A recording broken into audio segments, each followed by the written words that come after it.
कर्मों का फल। ये कहानी सच्ची घटना पर आधारित 65 साल की एक बूढ़ी माँ जिसका पति अभी अभी उसे छोड़कर किसी और दुनिया में चला गया था, जिसका अपने पति के अलावा इस दुनिया में कहने के लिए कोई और नहीं था, कोई औलाद भी नहीं थी। पिछले कई दिनों से उसे घर खाली करने के लिए नोटिस पर नोटिस आए जा रहे थे। उसने अपने जानने वालों और रिश्तेदारों से कई बार मदद के लिए गुहार लगाई, लेकिन सिर्फ नाम के लिए ही उसे के अपने उसकी शिकायत पर ध्यान ही नहीं दे रहे थे। उसकी सहायता के लिए कोई भी आगे नहीं आ रहा था। कई लोग तो उसे देखकर ही अपना रास्ता मोड़ लिया करते थे। बेचारी करे भी तो क्या करें। आखिरकार वह दिन भी जल्दी आ पहुंचा जब उसके फ्लैट के मालिक ने उसको फ्लैट खाली कराने के लिए उसके पास कुछ सिक्योरिटी वाले भेज दिए। बूढ़ी माँ उन हट्टे कट्टे आदमियों को देखकर और भी ज्यादा सहम गई। वो उनके आगे गिड़गिड़ाने लगी, उनके पैर पकड़ लिए और कहने लगी, उसे सिर्फ 2 दिन की मोहलत दे दीजिए, मैं कुछ भी करके अपने लिए रहने के लिए कोई और जगह की तलाश कर लूंगी। मगर भाड़े के वो आदमी उसकी एक बात सुनने को तैयार नहीं थे।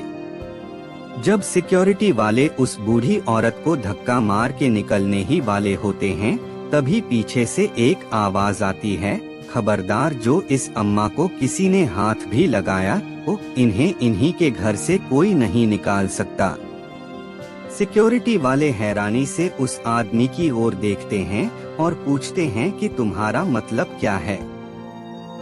तब वह आदमी उस फ्लैट के पेपर दिखाता है जिन पर उसी बूढ़ी माँ का नाम होता है। वह उन्हें तुरंत वहाँ से निकल जाने के लिए कहता है। पेपर देखकर वह सिक्योरिटी वाले वहाँ से निकल जाते हैं। यह सारी घटना बूढ़ी माँ बड़े अचंभे में देखती रहती हैं।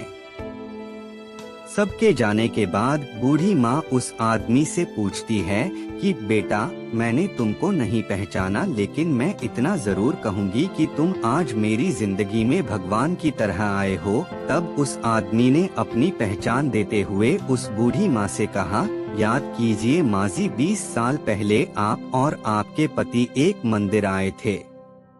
वहाँ पर एक छोटा बच्चा आपसे स्कूल में भर्ती होने के लिए भीख मांग रहा था।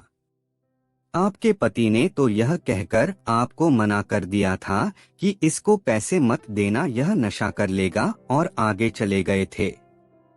लेकिन आप वहीं पर रुक गई थी और आपने अपने पास रखे सारे पैसे उस बच्चे को दे दिए थे। आपने आशीर्वाद और एक ताबीज देते हुए उसे कहा था कि भीख मांगने से अच्छा है छोटा मोटा काम करो और अपनी पढ़ाई पूरी करो, तुम्हें भगवान जरूर कामयाबी देगा। माजी मैं वही भिखारी बच्चा हूँ जो आपके बताए रास्ते पर चलकर आज इतना बड़ा हो गया हूँ। एक एस्टेट एजेंट बन गया हूँ और इस काम में बहुत शोहरत और दौलत कमाई है।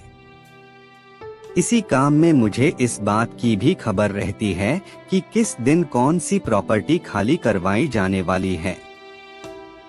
जब मैंने आपका नाम इस लिस्ट में देखा तो मुझसे रहा नहीं गया। जो मदद आपने मेरी बरसों पहले की थी वह मैं आपको लौटाने आया हूँ। इसलिए मैंने तुरंत आपका घर खरीदकर आपके नाम कर दिया है। आपने जो ताबीज मुझे उस समय दिया था जिसने मेरी आज तक रक्षा की है, मैं वह आपको लौटाना चाहता हूँ। मैं चाहता हूँ कि यह ताबीज अब आपकी रक्षा करे।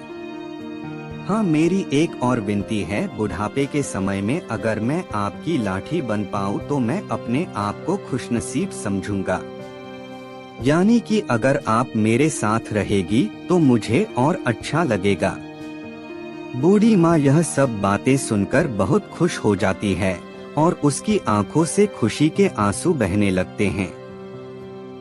दोस्तों, कर्म एक चक्र की तरह होते हैं जो कभी ना कभी लौट के आपके पास जरूर आते हैं। इसलिए जीवन में जब भी मौका मिले तो अच्छे कर्म जरूर करें। दोस्तों, सच्ची घटना पर आधारित ये हिंदी कहानी आपको जरूर पसंद आई होगी। ऐसे ही और कहानियों के लिए आपसे निवेदन है, चैनल को सब्सक्राइब करें, लाइक करें। हाँ, कहानी सुनने के लिए बहुत बहुत धन्यवाद।